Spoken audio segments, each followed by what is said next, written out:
Some dishes seem like a comfortable go-to food for any situation in our lives.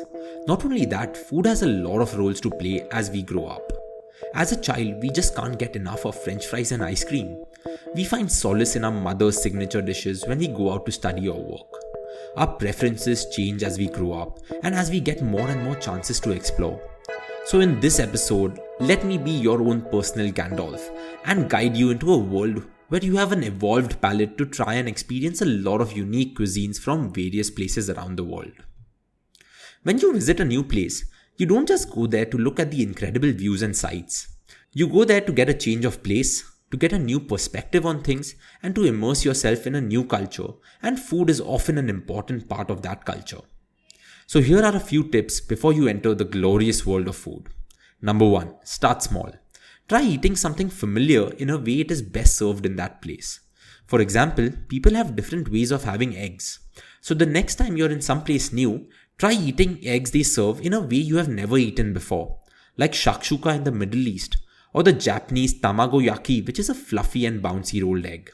This way you'll be eating something comfortable just in a new manner. This will help you just dip your toe in to test the water before diving in deep. Number 2. While you're at a new restaurant, never order a lavish spread all at once. Go slow and order just a few dishes that you would like to try. This will help you avoid wasting food and you can start your food exploration gradually. It's budget friendly too. And if you didn't like what you ordered, you can always go back to your comfort food and make up for the unsavory taste in your mouth. Number 3. New delicacies and strange dishes. Speaking to the locals is one of the easiest ways to find a new favorite. Ask your hotel concierge where they would eat, not simply where they would recommend, because recommendations are frequently based on what they believe visitors prefer to eat.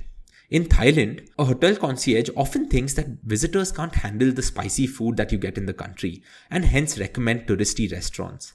But often, this may not work for you. Ask them questions like, tell me where your mother's gonna have supper, or where would you take your grandmother for a night out? If you're at a beach or visiting a local tourist destination, strike up a conversation with a local family. They'll often give you the finest perspective and the best recommendations. Moving on, think about how you used to eat as a child. Humans tend to take some time to get comfortable with the food we eat. It usually takes a couple of tries before we get it right. So maybe don't just give up after that one bite. Try mixing and matching the dishes with their complementary tastes to bring out the best and to get your taste buds familiar with them. And let me tell you, if you're trying something like raw oysters, well, it's going to take more than 2 or 3 tries before you get familiar with the gooey taste of these oysters. I have often seen people try them 10 times and still not get familiar with it. But give it a shot. Once you get used to it, you'll love them. Number 5. You may be missing out on some of the excellent dishes if you're one to stick for the familiar foods while cooking or eating in a foreign area, because you're just worried that what novel components or ingredients could taste like or what they could do to your stomach. While caution is commendable, there are methods to try new foods.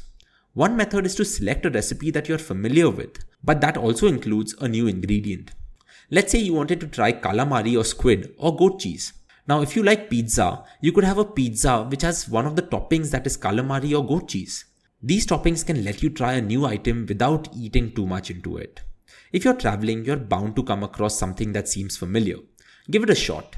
You might be astonished to learn how intertwined recipes from all around the world are.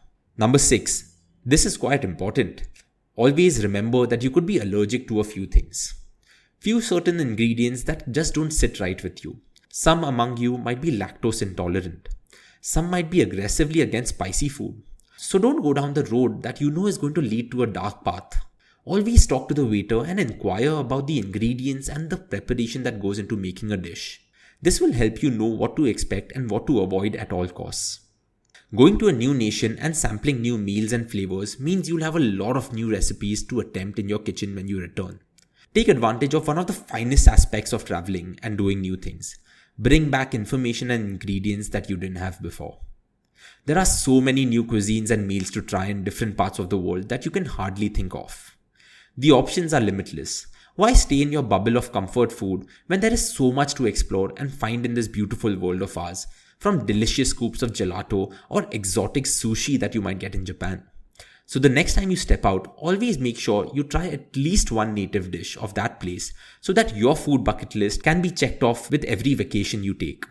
Furthermore, the Veena World website has a dedicated blog section that recommends different foods and cuisines that you should try in different parts of the world like Denmark, Bhutan, Spain, and many parts of incredible India.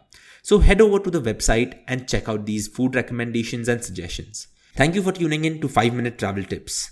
I will see you next week. Until then, as we always say at Veena World, keep celebrating life and keep traveling. See you next week.